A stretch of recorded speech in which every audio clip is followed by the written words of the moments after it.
ప్రీతి, wow, చీర ఎక్కడిది? నువ్వు మొన్న నాకు చీర కావాలని చెప్పినావు కదా, అందుకే కొనుకొచ్చిన. ఇన్ని పైసలు ఎక్కడి నీకు? ఎక్కడైనా అప్పు చేసినావా? ఈ ఊళ్ళో నాకేవాళ్ళు అప్పిస్తారే? నువ్వు చీర కావాలన్నావు కదా అని 2 యూనిట్ల బ్లడ్ అమ్మి తీసుకొచ్చిన.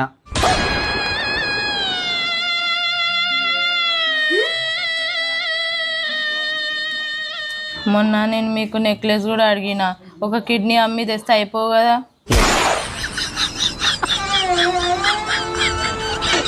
అయిందా?